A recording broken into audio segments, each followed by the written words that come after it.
2016, and the United States and Russia are in World War III, a war that was a direct result of Shepard and Makarov's treacherous scheming. And after killing Shepard and the events of Modern Warfare 2, Price and Nikolai take Soap to northern India to seek treatment. And Russia, in their next move, they take over more than half of New York City, and in their rapid takeover, they've set up jammers across the city, effectively neutralizing the American Air Force from fighting and giving them complete air superiority while also disrupting communication between the American forces. And the Delta team under the command of Sandman is deployed to southern Manhattan to take out the main jammer on top of the New York Stock Exchange building, but alas, their convoy gets hit as soon as they arrive on enemy territory. But with the help of other American forces, they are able to fight their way through Manhattan's financial district and reach the stock exchange, after which they destroy the jammer and the US Air Force comes back in action. And the US military starts to push back the Russian forces from New York City, and Sandman's Delta team goes to infiltrate a submarine where there's enough missiles to destroy most of the invading Russian Navy. And after dodging underwater mines and sirens, Delta Force smoothly takes over the submarine while also taking out the general of the Russian forces in New York City, and gets their hands on the launch codes, and turns the Russian Navy's own missiles against each other. And with that done, the Russians make a complete retreat from New York, and soon enough the entirety of the Russian army retreats from American soil, with their tail between their legs. Back in northern India, Price and Nikolai have brought an ex-Russian Spetsnaz agent named Yuri to help them, who also hates Makarov a lot for some reason, but saving Soap is the top priority right now. And right in the middle of his operation, Makarov's men arrive to deal with the disavowed Task Force 141, and the team starts to fight for their lives. And luckily, Price and Yuri find a hidden Russian UGV in one of the houses, which is equipped with a minigun and a grenade launcher. Yuri stays behind to control the UGV, with which he takes out the mercenaries like the Terminator. And Price and Nikolai find a getaway helicopter, but the UGV gets destroyed, and Yuri makes a desperate run for his life and is able to get out of there just in time. Meanwhile in Russia, President Reshevsky is talking to his men on a plane about making peace with the Americans, which has also been broadcasted on the news, considering what a colossal failure this war has been for them. And in this mission we can also see how deeply Reshevsky loves his daughter, and in the middle of the meeting, gunshots start being fired on the plane. Makarov has infiltrated the plane with his men to kidnap the president, so he can get his hands on the nuclear launch codes of Russia. And soon a shootout starts, and with all the fighting happening in the plane, it crashes and gets split into two. But luckily the president's guard managed to get him out of there, and while they are about to put him on a helicopter, Makarov comes out of the helicopter and shoots the player character Harkov, and his men kill the president's other guards. Then he says to the president that Russia will take over the entirety of Europe, even if it means taking over a pile of ashes, by which he means he's planning to nuke the place first and conquer it second, and demands the nuclear codes from President Reshevsky. But the president refuses, so Makarov kidnaps the president, and also orders his men to find the president's daughter Elena, whom he plants to put scars in places no one can see, to get the codes out of the president's mouth. And after that, any chance of peace talks has come to a halt, and killing Makarov has become more important than ever for the United States, because he is surely going to gain a lot of influence in the Russian government as Reshevsky is now gone. Back in India, the disavowed Task Force 141 has discovered Makarov's latest scheme, his moving bombs for terror attacks, with a route that starts from Russia and goes across Sierra Leone and Morocco, and ultimately ends up in Europe. And believing Makarov will oversee the shipments personally, they go to Sierra Leone to seize the cargo and kill him. And here they fight with the lawless Sierra Leone terrorist group that profits from the weapons trade. And it looks like their machine guns don't jam no matter how long you shoot them, unlike the American ones. And after some firefights, 141 realizes that Makarov isn't here, and they also fail to seize the cargo from the terrorist group. And while the cargo is on its way to Europe, the French DGSE intercept a suspicious message of a cargo and inform MI6 about it, and MI6 warns MI5 of an imminent threat. And after some investigating, MI5 finds out that Makarov's ultranationalist terrorists have taken over the port of Canary Wharf in London. And soon, they send the 22nd SAS Regiment to secure the bomb and take back the port from these dirty infiltrators. And after a huge firefight that climaxes in a subway chase, they finally find the cargo. But alas, there is no bomb here. The chemical bomb gets detonated at the Westminster district instead. And soon news comes out that Makarov has hit all the major capitals of European countries. And later it turns out that this whole operation was nothing but a distraction event planned by Makarov. And his plan was so amazing that even before the US became aware of the situation, Russia had already conquered half of Europe, and are currently laying siege to Hamburg, Germany. But there's a big problem. The Vice President of the United States is in the city, who came here in hopes of doing peace talks with President Wrzewski. And as he's facing the threat of capture, the US government sends an army to Hamburg to get the Vice President out of there.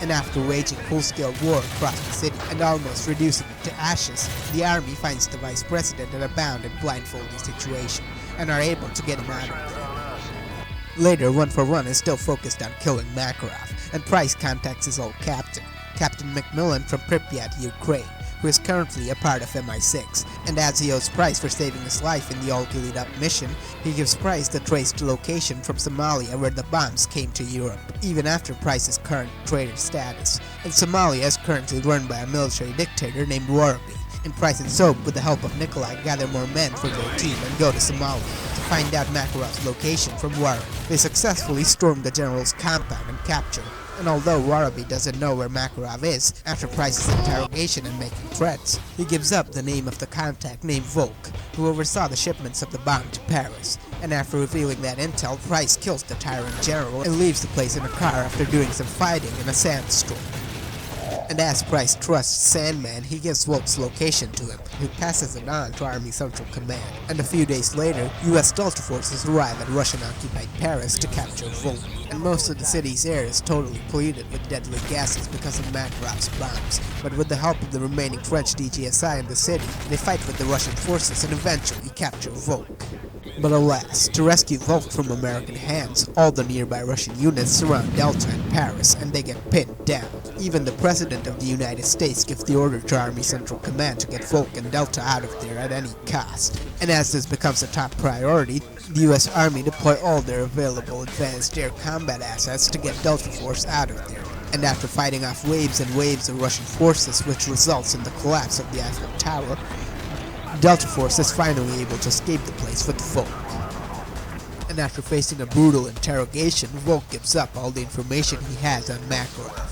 Makarov is soon meeting with his top 6 advisors in the middle of the war-torn Russian-occupied city of Prague, which seems very fishy for some reason. And as the US military can't reach him in time, Sandman contacts the disavowed Task Force 141 to do the job of killing Makarov, which they accept very happily.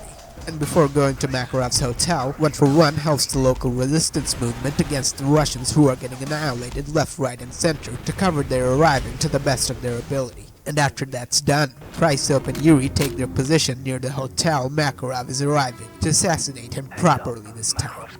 And soon enough, Makarov arrives at the hotel and Price goes inside and starts blasting. But alas, it turns out they have fallen exactly into the trap Makarov wanted them to.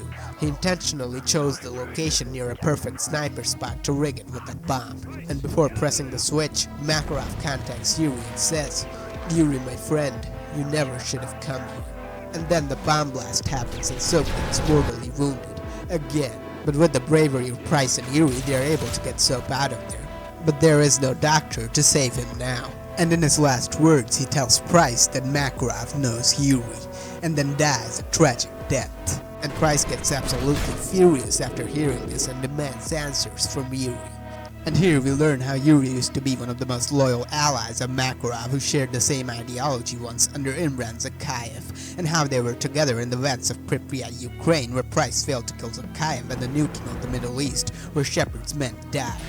And how Yuri turned bitter towards Makarov's extreme tactics in the name of Russia's glory, which eventually led him to betraying Makarov in the No Russian mission. And after the explanation, he also gives Price the final location in his memory of an old castle near Prague where Makarov could be hiding, and Price is convinced and decides not to kill Yuri just yet.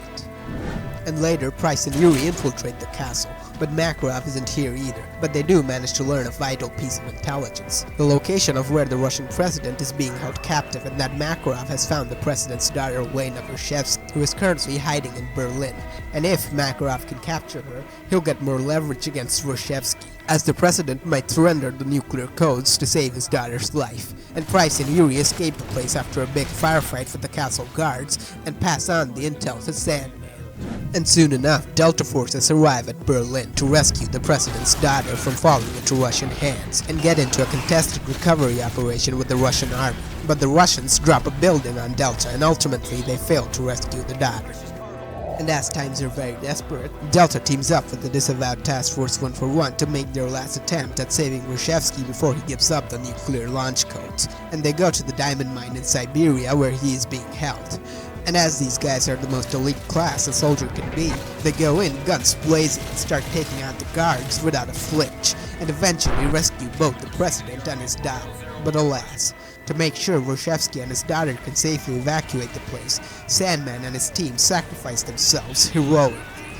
And immediately after Reshevsky arrives at Moscow, he announces peace with the United States of America, and Russia pulls out all their armies from Europe, finally ending the war which brought so much chaos and destruction all across Europe and the United States. And the Rangers ultimately never get their chance to storm Moscow. But Price and Erie's war will only end with Makarov's death, so they track down Makarov's correct location in a hotel in the Arabian Peninsula, and go there with Juggernaut armor to kill him, and to finally end this chapter of their life for good, and start invading the hotel. And in the time of their firefight with the guards, an enemy helicopter shoots the roof and the roof begins to collapse, and Erie gets pinned down and impaled by a piece of debris, and he tells Price to leave him and not let Makarov escape. And Price runs to catch up with Makarov, but by the time Price reaches him, Makarov has already boarded his helicopter. But luckily, Price is able to jump on the helicopter and kill both the pilots, which causes the chopper to crash back onto the hotel's roof. And after climbing out of the wreckage, both of them race to a Desert Eagle, and Makarov reaches it first. And when Makarov is about to shoot Price, Yuri shows up and shoots Makarov, but Makarov kills him as well. And Price, taking advantage of Yuri's final distraction, tackles Makarov and wraps a steel cable around his throat, and breaks through the glass beneath them, and the monster Vladimir Makarov finally dies by hanging. And Price sits up and gazes upon Makarov's lifeless body and quietly lights a cigar in celebration of his life's greatest achievement. If you'd like to see more video game war stories explained through maps, consider subscribing my channel. And you can also check out my Modern Warfare 2 or Far Cry 3 videos if you're interested. And I had an apology to make. In the Modern Warfare 2 video I said that the West Coast also gets invaded when in reality it doesn't. So I'm very sorry for making this error. And thank you so much for watching this video.